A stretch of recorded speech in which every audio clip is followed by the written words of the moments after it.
Welcome to Brain Science, the podcast that explores how recent discoveries in neuroscience are unraveling the mystery of how our brain makes us human. This is episode 212, and I'm your host, Dr. Ginger Campbell. Before I tell you about today's episode, I want to remind you that you can find complete show notes and episode transcripts at brainsciencepodcast.com, and you can send me feedback at brainsciencepodcast@gmail.com.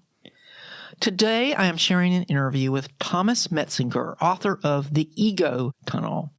This episode was extremely popular when it was originally released back in 2010, and I've been looking for an opportunity to replay it, and I chose this month because it will get you ready for next month's interview with Kevin Mitchell about free will. Before we jump into the interview, I want to remind you that you can get episode show notes automatically every month if you sign up for the free Brain Science newsletter at either brainsciencepodcast.com or by texting Brain Science, all one word, to 55444. That's Brain Science, all one word, to 55444. When you sign up, you'll get a free gift entitled 5 Things You Need to Know About Your Brain. Also, the Brain Science mobile app is now called Brain Science Podcast. This update has fixed the problem of the app crashing. It is available for all mobile devices and is a great way to access both free and premium content. Brain Science relies on the financial support of listeners like you. You can learn more at brainsciencepodcast.com/premium. I'll be back after the interview to review the key ideas and to give you an update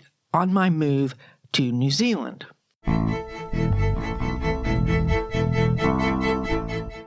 My guest today is Dr. Thomas Metzinger, author of The Ego Tunnel. Thomas, I'm very pleased to have you on the Brain Science podcast today. It's a pleasure. I think you're the first guest that I've had from Germany. I did interview Dr. Robert Schleip from Ulm for my other show, Books and Ideas. Where in Germany are you? Well, I'm at the University of Mainz, where I teach in the philosophy department, but I'm also a permanent fellow at the Frankfurt Institute for Advanced Study, which is modeled after the Princeton Institute for Advanced Study. Well, I would love to get to go to Germany someday. I have lots of ancestors from there. Before we talk about your book, I was wondering if you would share a little bit of your background and then tell us why you wrote this book. Well, I studied philosophy in Frankfurt, actually a very simple biography in the city where I also was born, took my PhD there. I've taught all in all at 8 different universities in Germany. I spent a year at UC San Diego, and I'm now hold a chair for theoretical philosophy. That's mostly philosophy of mind and epistemology at the philosophy department in Mainz, and I also coordinate a research group there which deals with cognitive enhancers and neuroethics, a brand new discipline that looks into the applied ethical issues with new technologies coming out of neuroscience. So I've always had a strong focus in an area we call analytical philosophy of mind, something that is also very prominent and very good in the United States. But my contribution has been to try and open this pure philosophy of mind to interdisciplinary cooperation. That is, I'm also sort of a cognitive scientist. I have for more than 2 decades intensely talked to neuroscientists. It has got to the point that I actually designed experiments myself. So I cooperate very strongly with people also researching the mind, but in empirical fields, also in artificial intelligence and so forth. I try to build a bridge between these philosophy of mind issues and ethical issues. That's where I come from, and this popular book, I basically got bored a couple of years ago and thought you should do something else. And I tried new things. One of them was to create a 3-volume textbook for students, which 2 volumes are out. The 3rd one is coming in April. And I wanted to try if I can write a book that is accessible to normal people, to an interested, educated lay audience, which combines just those issues in the field of consciousness research, of which I think these are the important issues everybody should know about. So it's a combination of ethical and anthropological questions with these general issues like what is a conscious self, what is consciousness in the first place, what is the relationship to the brain, and so forth. I mean, we scientists, professors, tenured professors, we live off taxpayers' money. We also have something like an obligation to explain to those people that pay our salary what actually is perhaps critical or dangerous, or what is especially interesting about all this new research that's happening in this field. And it's just an attempt to communicate some of these results. In a way, what I'm doing is very similar, although I'm not doing it on the taxpayers' money. But I agree that there's a need for scientists to communicate with the public, and that's one of the things I try to do with my podcast is make an avenue to promote that communication. Some of my listeners will buy your book. Some of them will just listen to the podcast, but at least those people will get the main ideas, even if they don't read the book. Right, hopefully. Thomas, since your book is about the nature of consciousness, I would like to start out by asking you the same question that I've asked many of my guests, and that is, what is your definition of consciousness? Well, that is a big question, and it has many answers. In philosophy of mind, there are three major problems. One is the mind-body problem. What is the relationship, the causal relationship perhaps of the mind to the brain? Then something we call intentionality. That is the question, how do brain states, mental states, manage to refer to something? How can they get this mysterious property of aboutness, of being about something else? What does it mean that our mental states have a meaning? And then the hottest topic in the last 15 years is the problem of consciousness. Why does this feel like anything at all from an inward perspective? How does all this subjective quality in our conscious lives come about? And is that a natural phenomenon? Is this pure subjective inner way what it is like to go through conscious experiences? Is that something that is open to scientific research, or is it not? And I've always been a big fan of this problem of consciousness. It got to the point that I actually founded the first scientific society, the Association for the Scientific Study of Consciousness, in California 13 years ago with a number of friends, and this society is now flowering. I even presently have the burden to be the president of this society for a year. So what we have now is a historically new situation. About 15 years ago, the problem of consciousness was slowly rising, got more and more attention in science. The first people had the idea, now we can tackle this in a rigorous and systematic, no-nonsense way. But still, many of the prominent neuroscientists thought this is something they don't want to be associated with. I learned new words from my American friends. One word was flaky. I didn't know what that was. Another word I learned was a CLM, a career-limiting move. Now, it is just the opposite. Every neuroscientist who wants to participate in the debate, they all need something on consciousness in their research profile. It's all the rage. It was about in the mid-90s when the first prominent neuroscientists, people like Wolf Singer or Christoph Koch, Francis Crick at UC San Diego, accepted this as a target for research that was now ripe for attack. And of course, this was greeted and observed with great interest in the philosophical community because it's actually our problem. And we've been thinking about it for centuries.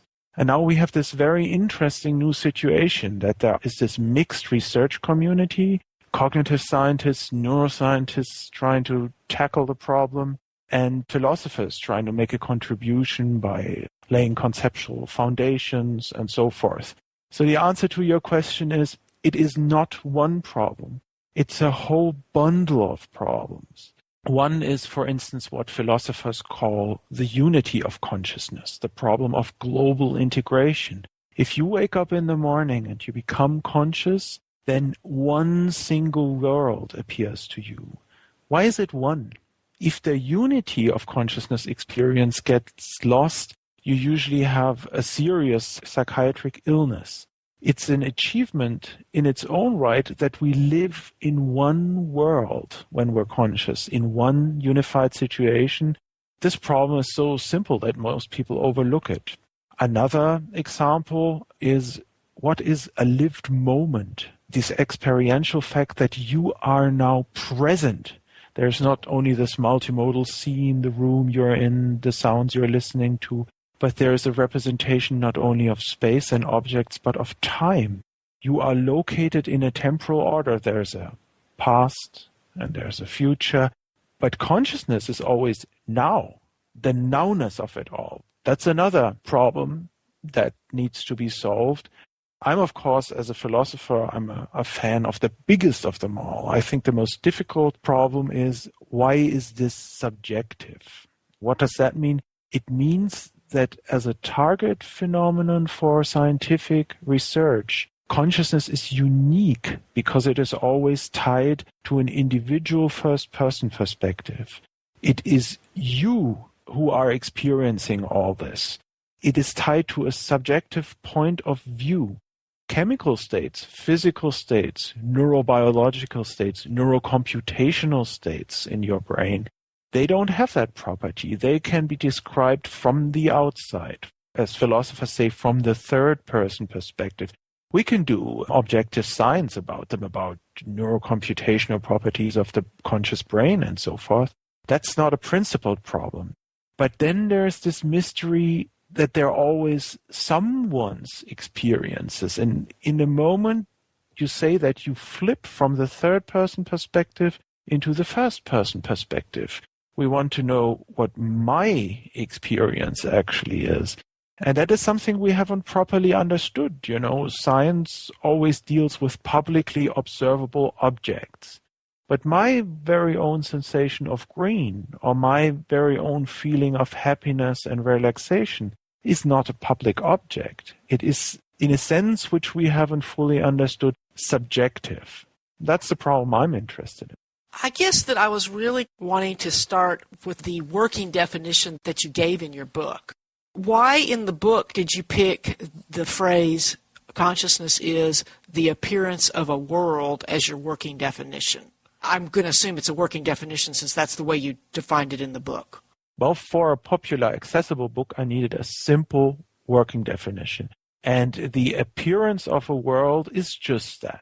It happens when you wake up in the morning. A world appears to you. It happens when, from a phase of dreamless deep sleep, you enter a REM phase and you start dreaming. A dream world appears to you. If you have fainted and you wake up again, or if you wake up from anesthesia, the world appears again. If you're not conscious, you do not know that there has ever been a world, that there is anything like a world, or even yourself. This term appearance is especially important. It's not only that being conscious means to live in a world, to live in a unified situation.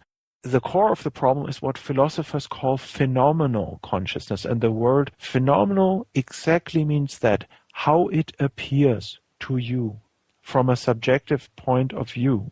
So the problem of consciousness is, imagine you see a red apple lying in front of you. It appears to you as if there is a red apple on the table in front of you. Now take exactly the same subjective feeling, but you're hallucinating. There is no apple on the table. What we need to understand in consciousness is what a veridical perception and what a hallucination have in common. That common element, the redness, the roundness, how the apple appears to you, how the world appears to you. That is the actual question, not if the world is out there or if you have proper knowledge of your environment. The core of the problem is the appearance as such.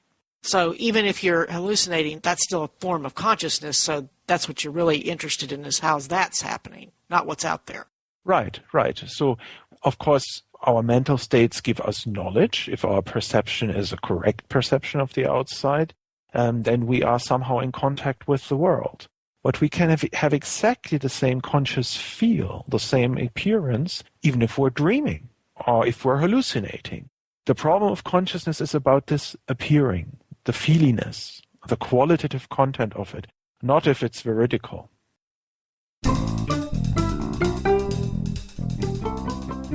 Thomas, what sets the ego tunnel apart from other attempts to explain consciousness, besides the fact that it's aimed at a general audience? Well, the first thing I have done is I have put a focus on the self, and I've argued that there is no such thing as a self. And I try to show this by some philosophical considerations and by some experiments I have actually conducted with friends from the neurosciences myself. But then in the end of the book, I try also to do something else. I try to widen the horizon and look at the cultural and social consequences all of this may have in the next 20 to 50 years. I try to build a bridge into the ethical issues that are connected to this now booming field of consciousness research. So actually, I try to do a number of things at the same time. I also noticed that you put some emphasis on the fact that consciousness is a biological process. Also, you talked about, again, as you just mentioned, the subjectivity. So it seems like sometimes people try to separate those two issues and act like subjectivity can't be biological. But what else can it be? Well, what else can it be is, of course, no good argument. It would just have a lack of imagination. Today, the general trend, of course, is everybody thinks consciousness maybe cannot be reductively explained, but it is strongly determined from below. Many philosophers, even if they vary in their opinions, would subscribe to is the idea that if all the facts about your brain are fixed at a given instant, then your conscious experience is fixed as well. So there's a strong upward determination, there's a strong dependence of the conscious mind on its biological, functional, physical underpinnings. But then again, the big problem is, what is the functional role? What was consciousness good for? If you want to have a fully scientific, naturalized story about consciousness, and we don't have it at this point in time, our future is open, the question would be, why should this have evolved in evolution? Why should animals have something like conscious color vision? Couldn't they have acted like machines that analyze wavelength spectra? Why should it feel like anything at all? What was the purpose of it? And you just asked about subjectivity, Ginger, and the question would be, what use could it have had for a biological organism to develop a conscious first-person perspective? What would the causal difference be of a system that has that and a system that doesn't have that? And that's, of course, a difficult question. I think it has to do with the history of the conscious self. It was good to have a model of yourself as a whole. So in the very beginning, in early animals, it was good if you had a model of your body as a whole. Not many animals probably have that. So you could imagine animals that work like insects, just like robots that have no coherent model of the world as a whole and that have no coherent model of their own body. And then you could imagine a more advanced class of biosystems that actually have an as yet unconscious, but an inner image of how tall am I? How fast can I run? What will happen if I fall down from that branch? What will happen if I bounce into that wall? Should I pick a fight with this guy or rather not? Can I impress this female or rather not? So, of course, it was useful to have knowledge about your own body, and it was useful to have knowledge about global properties of your own body, like the overall shape. If you wanted to control this in jumping, fighting, running, then you needed an inner image of your body as a whole. Okay, we can still imagine that, but then the question is, why should it have been conscious? What is the difference between an unconscious representation of the body and one that really subjectively appears? One difference seems to be everything that is conscious is something that you can attend to. You cannot direct your attention to unconscious things. It's just impossible. So animals that would have had a conscious body image could for the first time have directed their attention, say, to a wound they had or an itch or something like that. Also, conscious information is all that information we can form concepts about. We can start to think about our bodies, properties of ourselves. You cannot form concepts about things that do not appear to you, that are just not available on this level, where all your faculties can access this information, say about your body or your memory at once. And another very important thing is what scientists call selective motor control. You can very clearly show that being conscious makes you more context sensitive, but it also allows you to control your own movement, your behavior in a much more flexible and fine-grained way. You can react to errors or to challenges of the situation in a better way.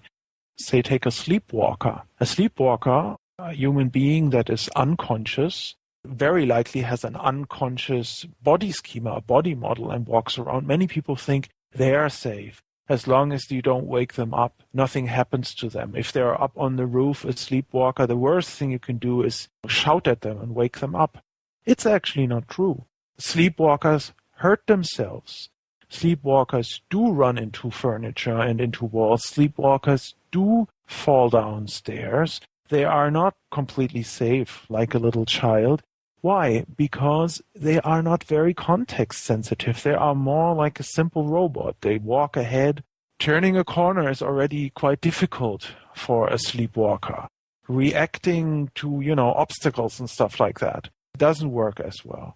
And if you compare a walking sleepwalker or an unconscious human patient during an epileptic absence seizure to a conscious human being, then you see exactly what the difference is, which consciousness makes. It's a certain fluidity, a flexibility, a context sensitivity. That could have been one of the advantages in evolution, to develop a conscious image of yourself. That's an excellent example. I really appreciate that. Would you like to talk a little bit about the idea of the ego tunnel? Is that meant to be really a metaphor, or do you consider that to be a theory? I do, of course, have a big theory about consciousness and the self in the background. For instance, in English, it's in an MIT Press book called Being No One. But for this accessible, easy-to-read book, I needed something like a metaphor that captures the spirit of the general idea. So I used this idea of the ego tunnel. So I think conscious experience, as opposed to what we think, is an exclusively internal affair. I already said the subjective appearance is just exactly what is common between an apple which you hallucinate and an apple that looks the same but is really there, a veridical perception. Now, that shows that the colors, the sounds, the smells, all these qualities, they are just determined internally by something scientists call the neurocorrelate of consciousness, that is the physical counterpiece. The idea is, to everything you experience right now, the whole room, your memories, your mood, there is a counterpiece in your brain, and there's also a minimally sufficient counterpiece. It's a very small set of neurofunctional properties of which it is true. If you have that, then you will have exactly that experience. And the idea is also for elements in conscious experience, like the specific redness of the apple or the weight sensation in your body right now. Everything will have a neurocorrelate. So metaphysically speaking, consciousness is an internal affair. It is what you see and feel is like the inner surface of a space that is opened by your brain.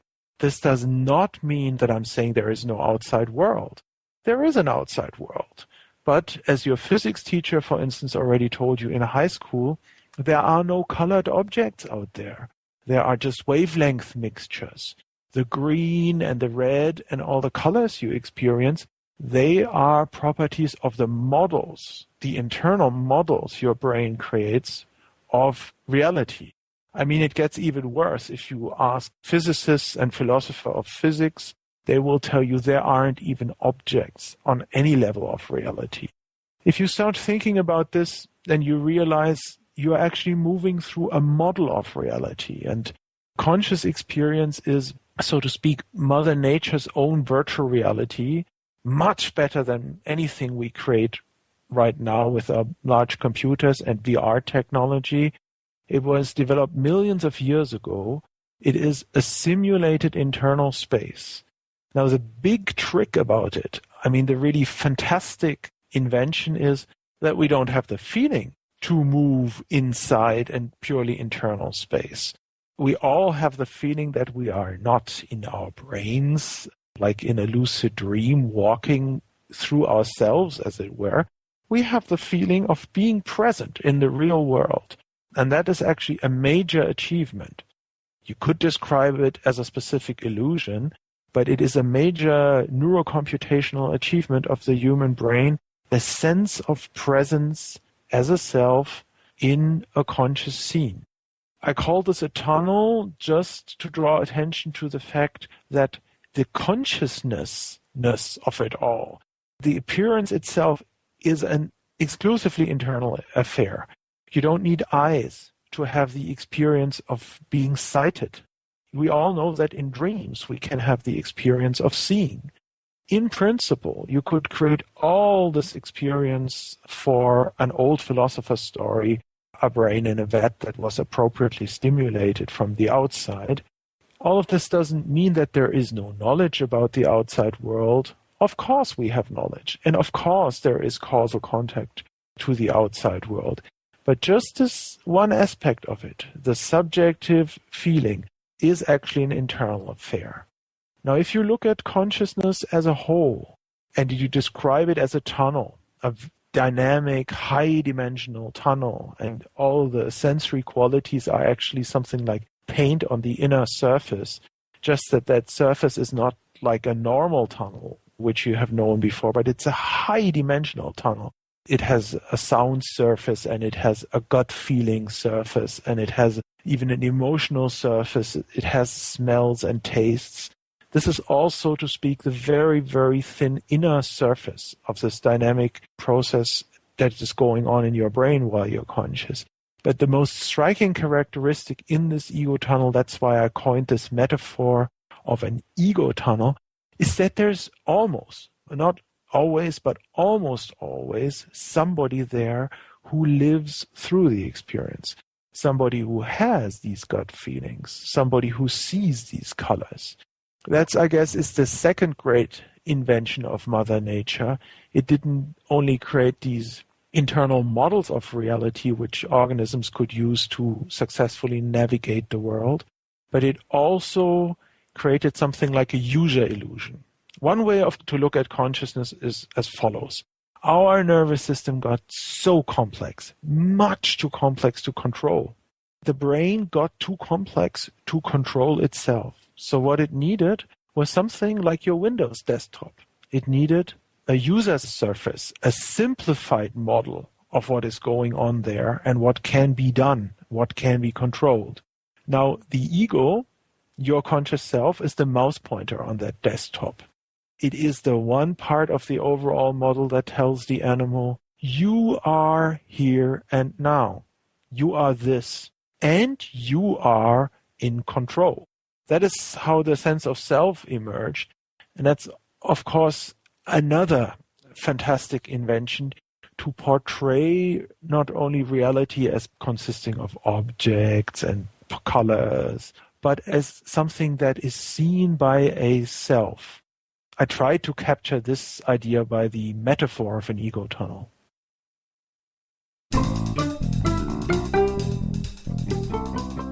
Thomas, what do you mean in your book when you say a biological organism is not a self?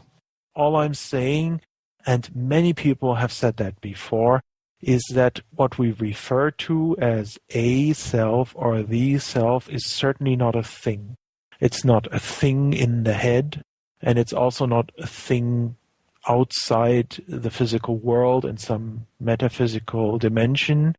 There is no such thing as what philosophers call a substance, that is, something that could hold itself in existence just by its own power, something that could stay in existence, even say if the physical organism vanished.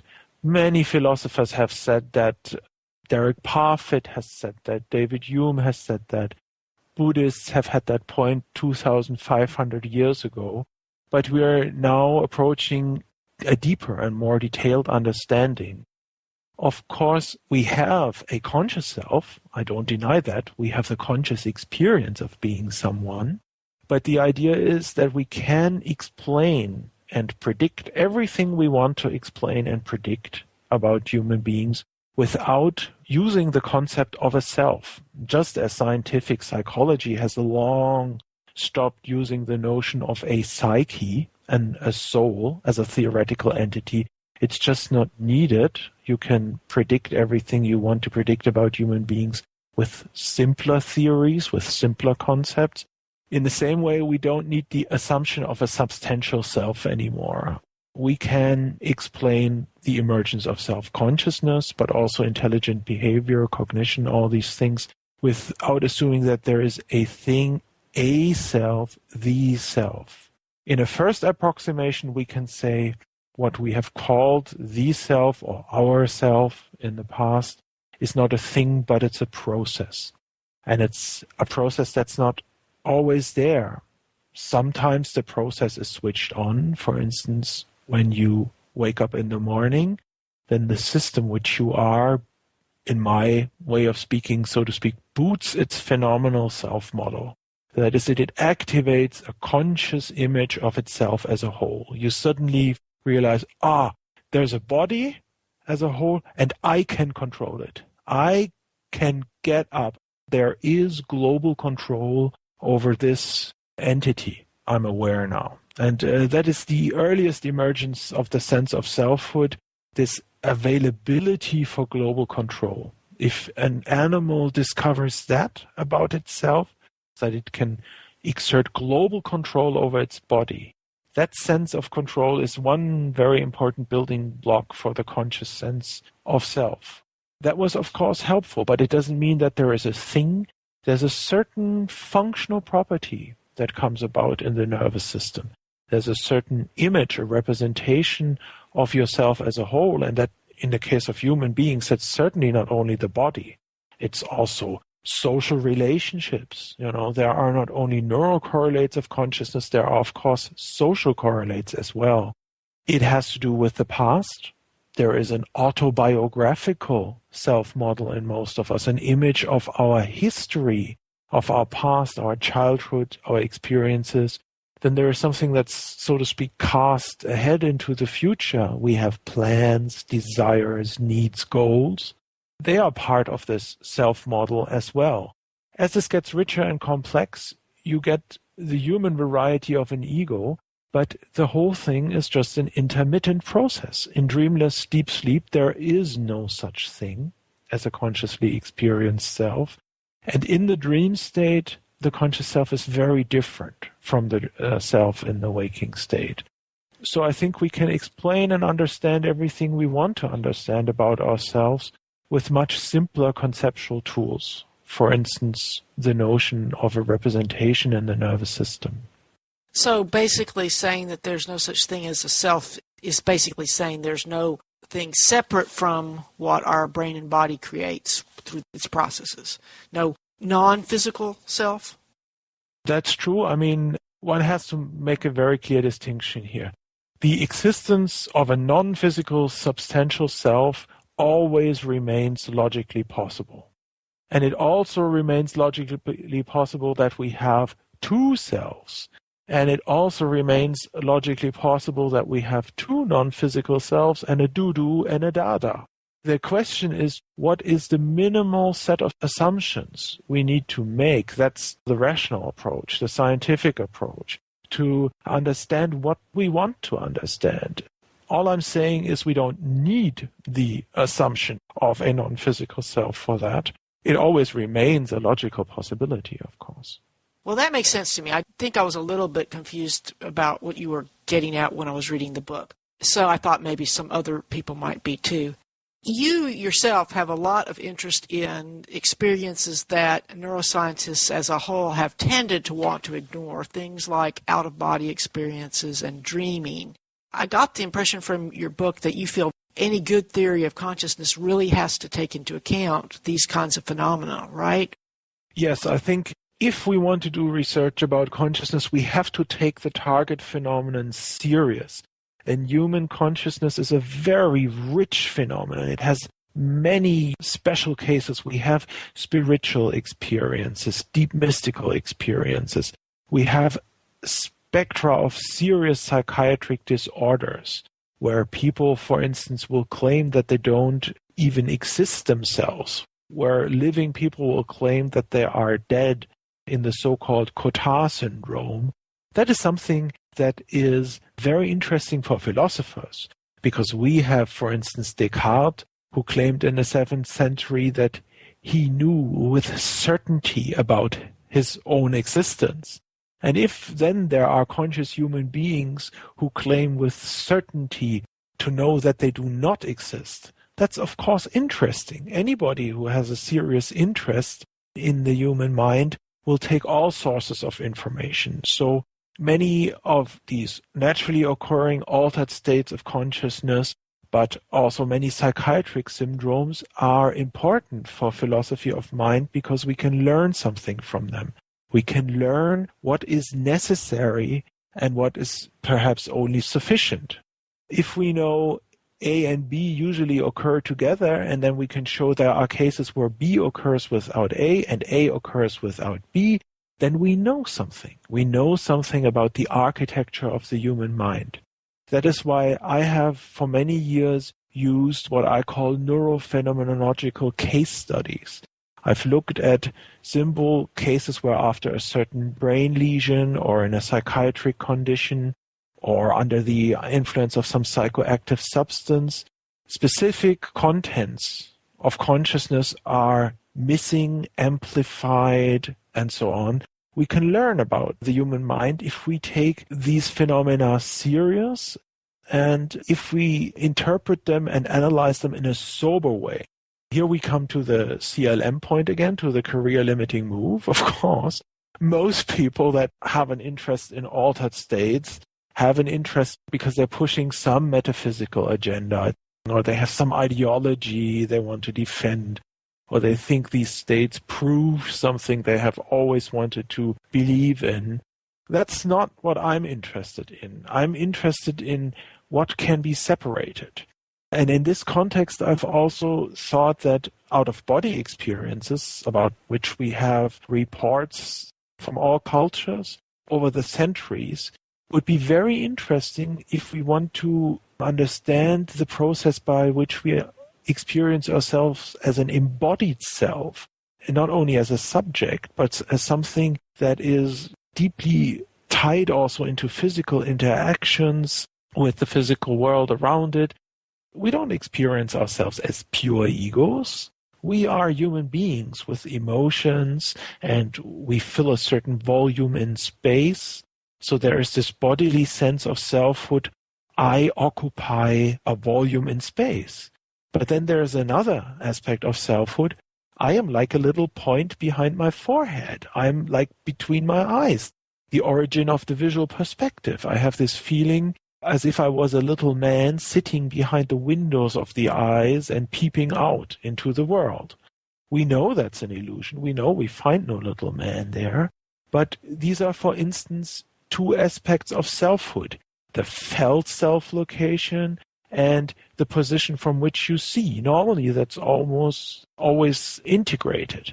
But just in 2007, some Dutch neuroscientists with direct stimulation of electrodes in the brain have shown that you can actually move the sense of self about 50 centimeters to the back and to the left out of the physical body, while the visual perspective remains constant. That is, you create a conscious experience where the patient looks out of his eyes, but has the feeling he is located outside of his physical body. For philosophers, such experiments are conceptually very interesting, because then we know two things: the feeling, the bodily self, and the seeing self, which are normally all in one, as it were, can be separated. There must be two different functional processes. That's why soul travel and all these reports about out-of-body experiences are also very interesting. If you could understand how it is possible that somebody sees their own body from above in an operation theater after a serious accident, during a marathon run, or at night, from a perceptually impossible position. You see your body from the outside, but still have the feeling you, the self, the locus of thinking and attending, is up there, hovering above. If we could understand this mechanism, we would learn something about the different layers of the conscious self.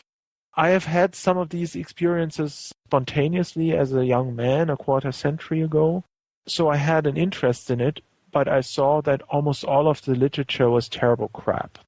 There were some 3 very solid psychological studies by John Palmer in America, Susan Blackmore in England, and Harvey Irwin in Australia.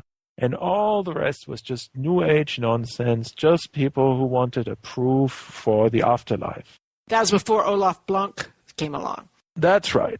So I had written about out-of-body experiences ruining my reputation in this MIT book, for instance, Being No One, why I thought they were important on theoretical grounds to understand what a first-person perspective is. You have to understand what the simplest form of selfhood is.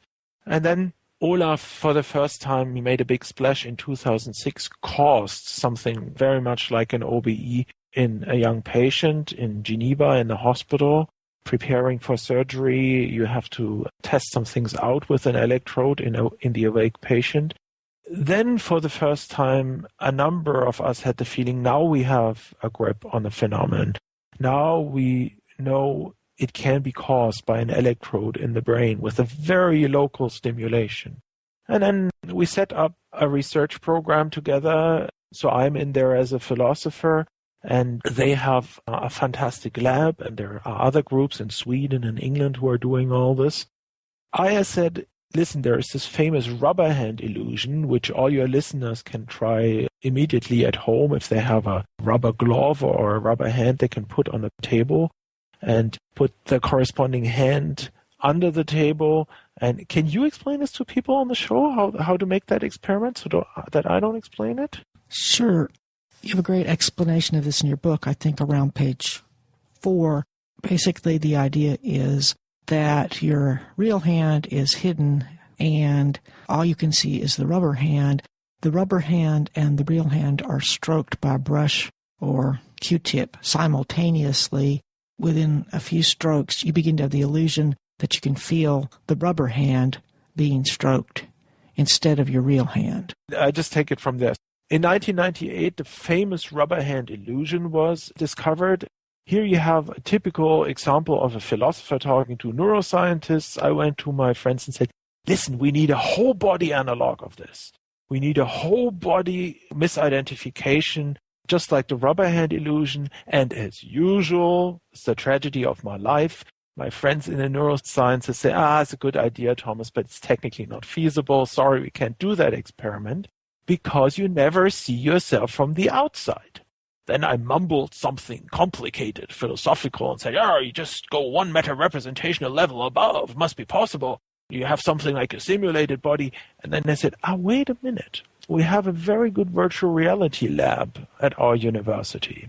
So what we did is you get goggles on, you are in a virtual reality, you see a simulated room, and a camera films you from behind. Then something called a 3D encoder takes that camera image and inserts it into the virtual reality you see through your goggles. So you have an experience you've never had before. You see yourself standing 3 yards in front of you. Then the PhD student comes, just like in the rubber hand illusion, and strokes your back synchronously, your whole back. And you see, because you're standing behind yourself, how this avatar, this virtual other self in the simulated reality is being stroked in real time. What happens, what we discovered for many people is that they get a strong sense of awkwardness. Then you get a sense of drift. You get the feeling of being pulled towards that avatar. And some people actually, so to speak, jump into that computer-generated model of your own body. That is, they suddenly go, wow, and identify themselves with that virtual body they see in front of themselves, their own body. Now, it's important. Philosophers are the conceptual police. to understand that this is not an out-of-body experience. Because during that experience, you don't see through the eyes of an avatar. You keep seeing, so to speak, as if you were seeing out of your goggles. Of course, it's more complicated. Would this be more like what happens when you learn to use a tool and you begin to feel the tool's extension of your body? Would it be closer to that? Well, that's an interesting point you're bringing up.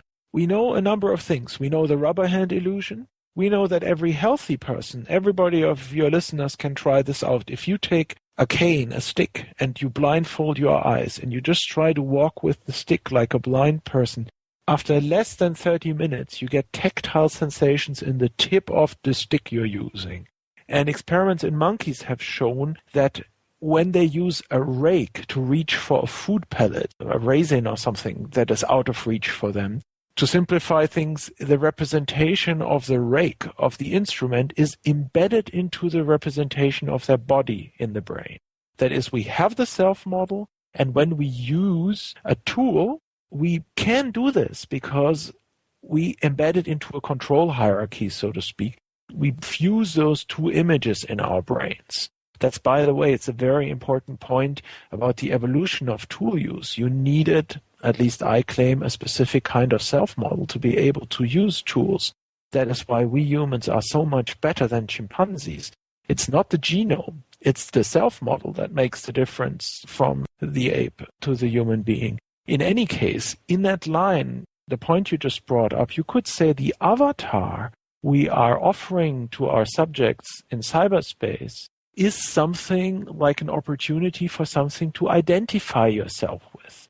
But it's not a tool, although we're doing experiments like that as well, that you actively use. In the original experiments, you were just passive, a passive observer watching his own back being stroked. And that's, of course, a value of these experiments because it's a very simple, as neuroscientists say, bottom-up process. It's a multisensory integration process that leads to this sudden experience, oh, I am this experience of identification, so to speak, this bodily gut level identification of, I'm not here, I'm there. I'm in the avatar in cyberspace. But an out-of-body experience would be something different. An out-of-body experience would mean that you could see out of the eyes of the avatar, and it would mean that you could also control this second body model. So what we have created, technically speaking, is just a full body illusion. It's a new kind of illusion where you identify with another body. So now, of course, the world press was hunting us for 48 hours. After this was published, we all had to fly to a press conference in London. And then all those journalists overstated the case and everybody thought, these guys have got it. We're going to enter cyberspace. We're going through the screen into an avatar. We're finally going to have good video games. This is all a lot of nonsense. This is an exaggeration. Why? What you can, of course, do is a setup where with the motion of your own body, you control a virtual body. So you would wear something like a diving suit, and you have these little light sensors everywhere, and you have 18 infrared cameras filming you. It all goes into the computer, and then you can walk around, and you can move 1 or 16 or 256 body images in a virtual world. That's not the problem. The problem is that you cannot jump into any of these bodies because, I'm putting it simply now, your own gut feelings, your own movement sensations, they hold, so to speak, they hold the soul back, they anchor it in the physical body. You understand the point? In a totally passive condition, you can briefly create this effect of jumping over and identifying with something else. As soon as you start to physically move, you're locked in the physical body again. Now, if we think back to these naturally occurring out-of-body experiences that yogis have or some epileptics have during a seizure or people after an accident, in these situations, the body is typically paralyzed, like in sleep paralysis or under anesthesia, and the brain is cut off from somatosensory input. You are just body blind. In that situation, if your body model is activated, it's not constrained by all these terrible, often painful inputs from the physical body. that is why you can control it freely. You can control it in a lucid dream or in a willful out-of-body experience. You have volitional control over that conscious self model because this high bandwidth input from the physical body doesn't constrain it. There are even some neurologists who have very interesting speculative hypotheses. They say that it could be something good about an out-of-body experience. That is, people say in combat or mountaineering who've had that in an emergency situation always report an exquisite mental clarity in the out-of-body state. So the idea is you could have something like a division of labor in the brain. You push away all these terrible stress signals, the pain signals from your body into one unconscious corner, and you collect all these higher faculties, conscious thought, memory, attention, in some confabulated self-model that is pain-free and is constructed as if it was hovering above. So maybe that's even some kind of a healthy emergency reaction in some cases when you have an out-of-body experience.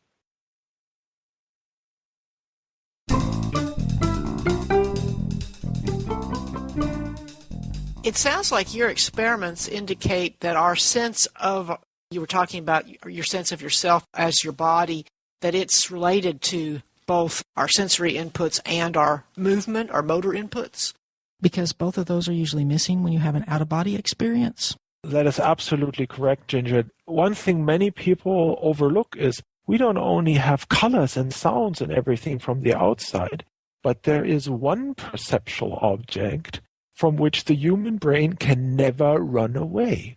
Whatever it tries to do, you can look the other way and not see this red apple on the table, but your body is a very special perceptual object.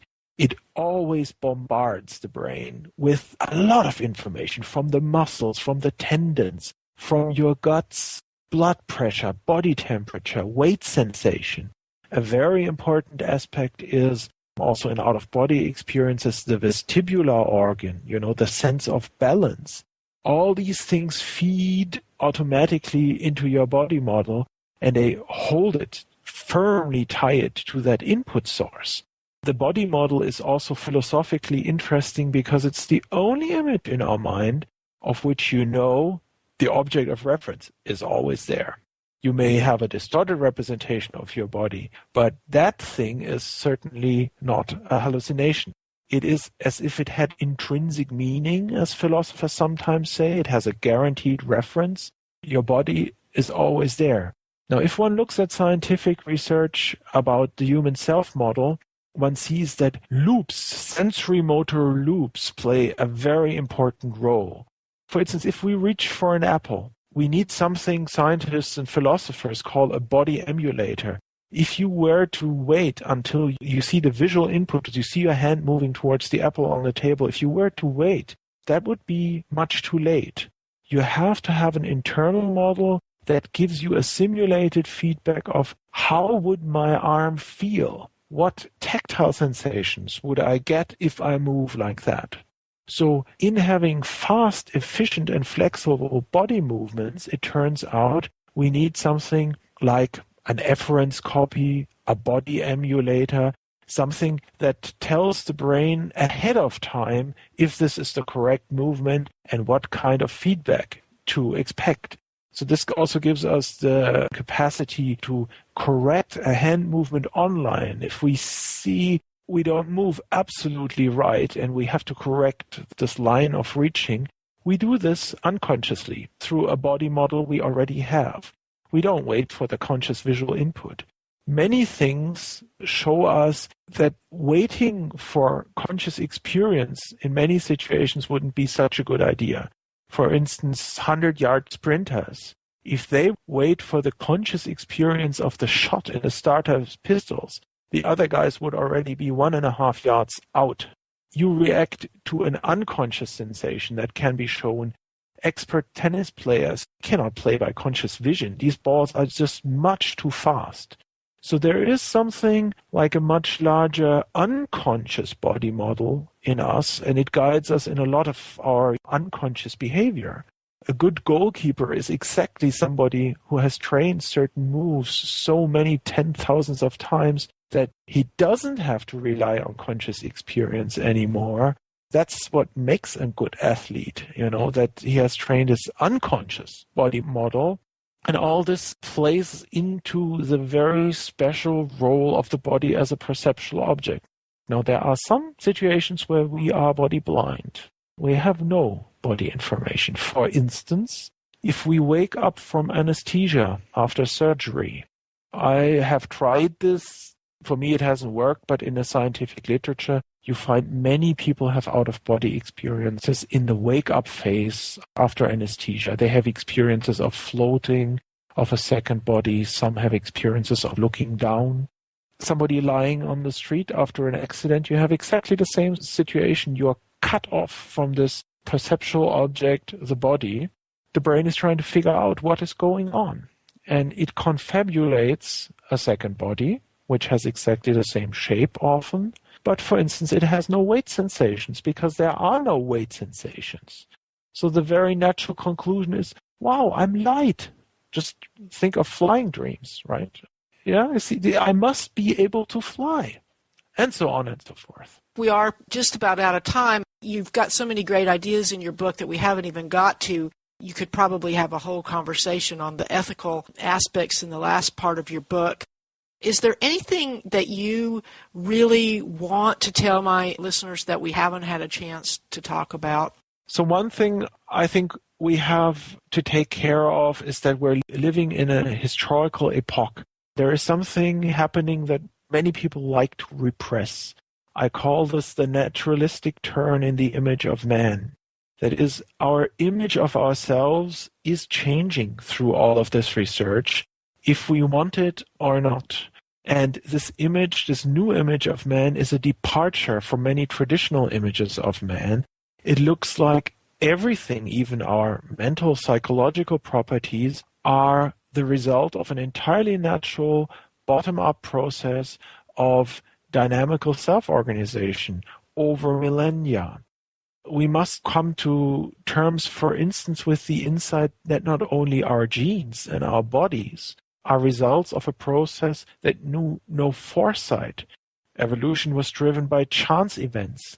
Evolution is a process that has no direction and no goal.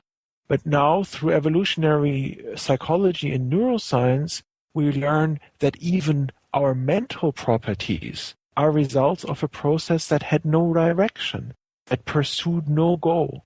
And if you think about this more deeply, it's hard to come to terms with. So one question is, we are going to gain a lot through all this new knowledge. For instance, there will be advances in psychiatric medicine. We will be able to heal mental illnesses better in 20 to 50 years.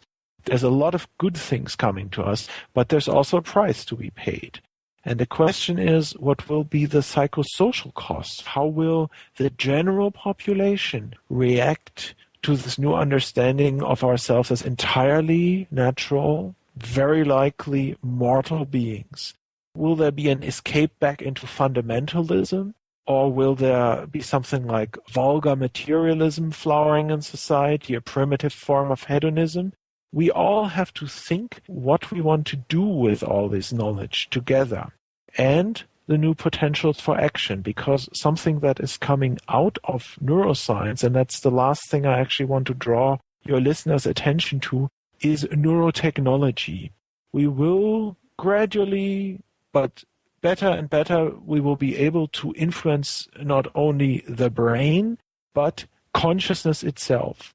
Neurotechnology will slowly blend into consciousness technology, and we will be able to control states of subjective experience in ever fine-grained and reliable manners in the future. And there is no way around old-fashioned philosophical questions. We have to ask not only what is a good action, but we have to ask what is a good state of consciousness. What states of consciousness do we want to show our children? What states of consciousness should be illegal in our societies, if any? What states of consciousness can we force upon animals, for instance, in research? What states of consciousness is it that we want to foster and cultivate in our societies? And perhaps what is the state of consciousness I want to eventually die in? So there are not only scientific questions, there are also normative questions. And they are not just what is a good action in applying new technology to the brain. In the end, it is also the question, what is a good life, given all this new knowledge about ourselves and all these new potentials for action? I'm going to share a few brief announcements before I review the key ideas from today's interview. First, please visit brainsciencepodcast.com for complete show notes and episode transcripts. And don't forget to email me feedback at brainsciencepodcast@gmail.com. You can also get the show notes automatically every month if you sign up for the free Brain Science newsletter. Just text Brain Science, all one word, to 55444. That's Brain Science, all one word, to 55444. You'll get a free gift, 5 things you need to know about your brain. And please do send me feedback. I try to answer all emails, even though I may not be able to reply right away. The Brain Science Podcast app is now called Brain Science Podcast. This app is available for all mobile devices, and it is a great way to access both free and premium content. Finally, I'm happy to announce that I arrived in Auckland, New Zealand on August 10th, 2023, and I'm now working at the Totara Hospice in South Auckland.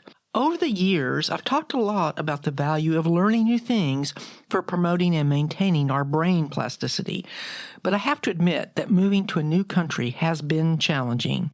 At first, I was overwhelmed by driving on the left. I still feel like a teenager who just got their license because nothing is automatic. But the people here are wonderful and things are gradually getting easier. Eventually, I hope to have some meetups with listeners in both Australia and New Zealand. So please email me if you live down under, and I appreciate all of you who have already reached out. Okay, let's get into our episode review. But first, I have to apologize for accidentally omitting the review from last month's rather technical episode. Normally, I would have corrected this, but as I just mentioned, I've had my hands full adjusting to my big move. This omission will be corrected in the year-end review episode, which will also have a free transcript. I want to begin my review by thanking Thomas Metzinger for taking the time to talk to me. Since our original conversation back in 2010, I have talked to numerous philosophers and neuroscientists about consciousness, but Metzinger still stands out for his original thinking. When we first talked, the key idea that stood out for me was his claim that any valid theory of consciousness should include an explanation of altered states, like dreaming and even drug experiences. He emphasized that consciousness is a biological process, and this includes the experience of selfhood. The ego tunnel is a metaphor for the fact that our conscious experience is internally generated by the brain, and it's limited to a small portion of what's actually going on. Metzinger also touched on the question of the function of consciousness, but here he agrees with many others who assume that consciousness allows for more flexible behavior. As I read through the episode transcript, I discovered a new appreciation for the depth of our conversation. Over the years, I've become very interested in the role of embodiment, so that aspect of our discussion now stands out for me. For example, in describing virtual reality and out-of-body experiences, Metzinger emphasized the role of the body. He pointed out that during the typical out-of-body experience, one is usually body blind, and how moving can rapidly end the out-of-body sensation during a virtual reality experiment. If you are interested in learning more about recent experiments with virtual reality, I highly recommend episode 188 with neuroscientist Anil Seth. We talk about his book, Being You, A New Science of Consciousness.